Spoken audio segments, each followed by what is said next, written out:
so there's this maxim that I repeat over and over again, that the public praises people for what they practice in private. The public praises people for what they practice in private. Jordan, open. When people find founders, it's like, what the fuck is going on here? Why is this fucking guy with this giant head reading all these biographies? Open. Chicago with the lead. David Senra. The guy's name is David Senra. He's got a podcast called Founders. One podcast that's great, I need to listen to it more, but I've listened to it some, is the Founders podcast with David Senra. And the more I kind of think about what he's building, it's a very valuable tool. The internet is good at eventually finding something good, but it can take a while. For the podcast so far, I've read, close to 300 biographies of history's greatest entrepreneurs, right? To even get on Founders podcast, you have to be so good at your job. Somebody wrote a fucking book about it. That's an insanely high bar. And a camera that you would use as often as your pencil. We must strive for a sane and just peace. Music can help you establish a mood, but for goodness sake, don't sing the sales pitch. It's almost like it's an obsession. It is. I'm addicted. I'm addicted to golf.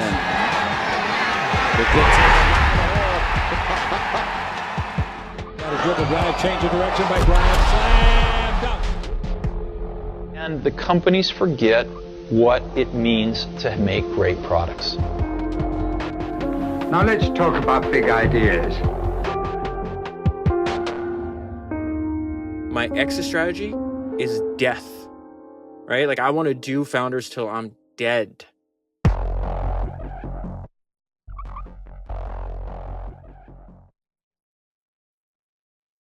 Founders is one giant 400-hour conversation on the history of entrepreneurship that I'm just going to keep adding to.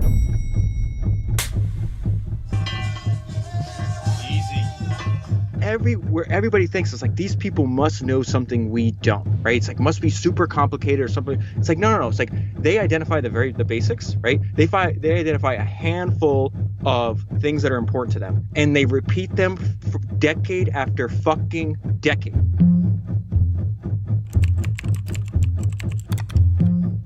One trait that a lot of them have is the importance of practice. And so there's this maxim that I repeat over and over again, that the public praises people for what they practice in private. The public praises people for what they practice in private. It's the ones that are successful loved what they did so they could persevere when it got really tough. And the ones that didn't love it quit. And there's this fantastic book written by Alfred Lansing called Endurance, right? And the reason I have Ernest motherfucking Shackleton looking at me every time I look up through my phone is because he had a family motto. His family motto was, by endurance we conquer. Jordan is invited to play on the dream team in the Olympics, right? But he's like, I'm going to do it even though my body's beat up, because these are the best basketball players in the world, right? And I want to see their practice habits. Jordan with the stop. But he's winning more championships than them. His accolades are just better than he's the very top. And he said something that fucking changed my life. And he said that they were deceiving themselves about what the game required. Let's see if all that trash talking starts when it's 0-0 instead of 5-6 point lead. You're going to be experiencing pain. Most people quit. By endurance we conquer. It is supposed to be painful. That's what's in the books. The number one book recommendation I have is James Dyson, his first autobiography that came out. The reason I recommend that book is because it's 14 years of pain and struggle and this weird guy that refuses to quit. Well, the first problem was making it and developing it. And that took about 3 years, simply working away and away and away, building model after model after model. He built 5,127 prototypes before he got it right. Who the fuck would do that? Who would do 500 podcasts before they get a monster break, right? It's the same fucking thing over and over again. It's easy to say determination is important, persistence is important. It's another thing to go into your house covered in soot, crying your fucking eyes out as an adult man with a wife and 2 kids to support, with now a second fucking mortgage on my house that is tied to my business, and if I fail, we don't have a fucking house. That is a different level of pain tolerance. And what happens? He sticks to it. There's been plenty of people that did that and failed. You have to be aware of survivorship bias. But what happens now? You fast forward, right? He owns 100% of Dyson. It makes somewhere between reportedly $2 to $3 to $4 billion of profit. So our life is all about seeing problems that no one's tackled before and coming up with radically new solutions.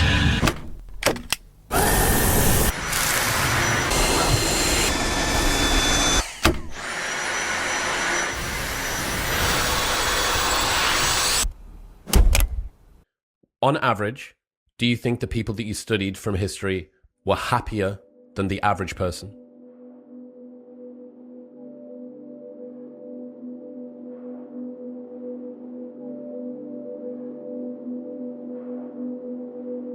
I think for a large percentage of them, happiness is besides the point. I want to tell you about this guy, Larry Miller, who wrote a book that I think everybody should read. It's called Driven, an autobiography. He was the richest entrepreneur in Utah. Stockton with the ball, front court left. He looks to Karl Malone. He's got him low. The mailman jumps it. Shot up. It's there. He did it. He did it. John Stockton. They said if you lived in Utah, it'd be impossible to not spend money at one of his businesses. So he owned car dealerships and movie theaters and the Utah Jazz and all this stuff, right? He's writing the book as he's dying, and he's like, my life is a cautionary tale. I didn't have fun. I didn't take care of my health. He owned the Utah Jazz. You see this obese man sitting there in one of those, scooters or whatever, like, didn't know his kids, didn't know his wife. He's writing the book as a cautionary tale, right? And he says, listen, if I could do it all over again, I would have stopped. Maybe instead of making, hundreds of millions, maybe he makes 10 million or 20 million, whatever the case is. As he's trying to write this book, his co-author is interviewing his wife, and she says the most devastating thing, that if my family said about me, I don't care if I have $1 billion, I'm a fucking failure. And she goes, I miss him, but it's not like he was here when he was alive anyways.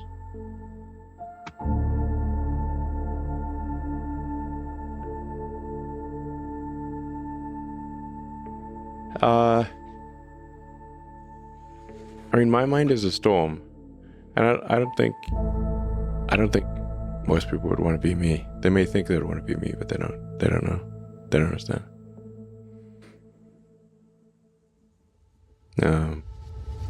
That's not the question, though. Go ahead. Say it again. The question is, on average, do you think the people that you studied from history were happier than the average person? Yes. Out of every single person that I've ever studied, they have all over-optimized their professional life at the detriment of their personal life. By far. There is one lone exception to this.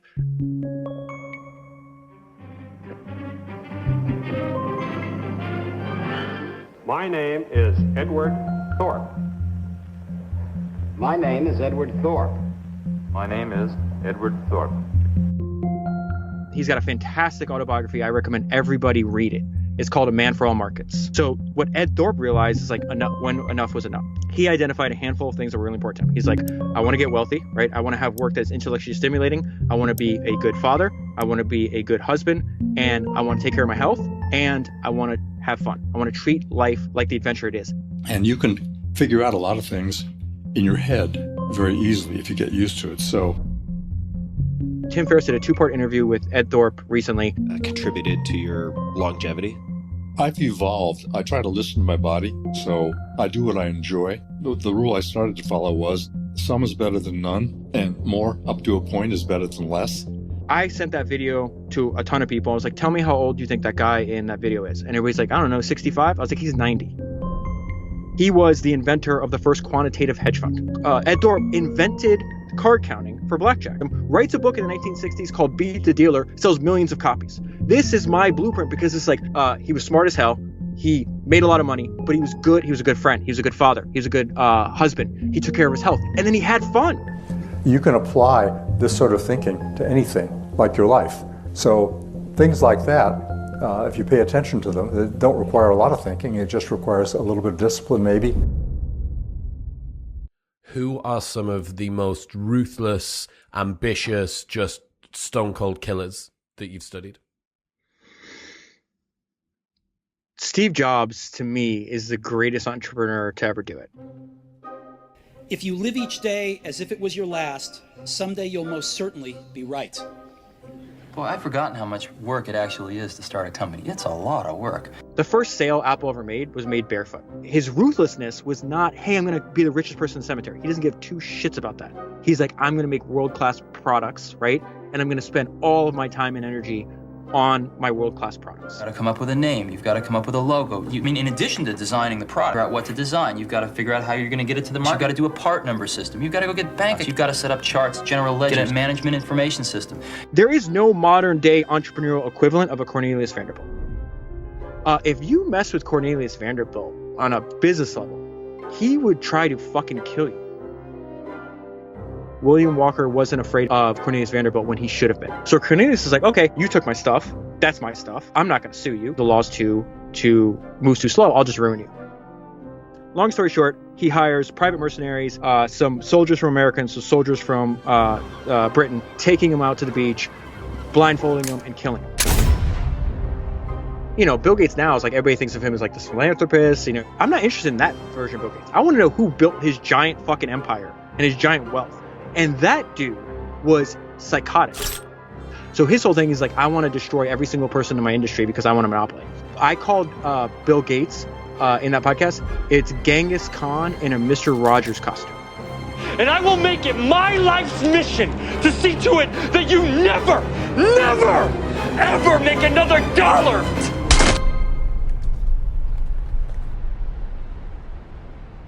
Went to my boss and said to him, you know, I'm going to go do this crazy thing, start this company selling books online. One of my favorite ideas that I've ever come across from any book, Jeff Bezos has this thing called the regret minimization framework, which is like this nerdy way to describe how can you get to the end of your life with the least amount of regrets possible, right? He's working for this quantitative hedge fund in New York City called D.E. Shaw. Jeff is making a ton of money. He's got this beautiful apartment in Manhattan. He's doing research for something. He sees how fast the internet's growing. This is like the it's like 95, 96. He's like, oh my God. He's like, things just don't grow this fast. Like, this is a once in a lifetime opportunity. I want to take part of this. All the external things is like, no, Jeff, you're already successful. Like if you can't leave now, what about your bonus? And so he's like, he goes to his boss and they go for a long walk in Central Park for like 2 or 3 hours because his boss is trying to talk him out of not quitting. 27 or 28-year-old Jeff Bezos is not capable of making this decision, but 80-year-old Jeff Bezos is capable of making this decision. So he try to view his life looking back. When you're on your deathbed in your 80s or hopefully 90s or whatever it is, you're surrounded by the ones you love, you're going to be telling yourself the story of your life. And that person is not going to say, they're not going to give two shits that you quit your job and you don't get your quarterly bonus. He's like, jump, try to do it. If you try and fail, 80-year-old you is like, good. At least you got off your ass and you took a goddamn risk for once in your life. Good. Like, I have found something I love so much. It's an obsession disguised as a podcast that happens to be a business. I know 80-year-old David, if he didn't have that decision in 2018, he's like, really? You had one shot to work in something you were passionate about, something that you would do for free. Not only would I do for free, I paid to do. I paid to do it because your 30-year-old version of yourself didn't jump. Jump, motherfucker.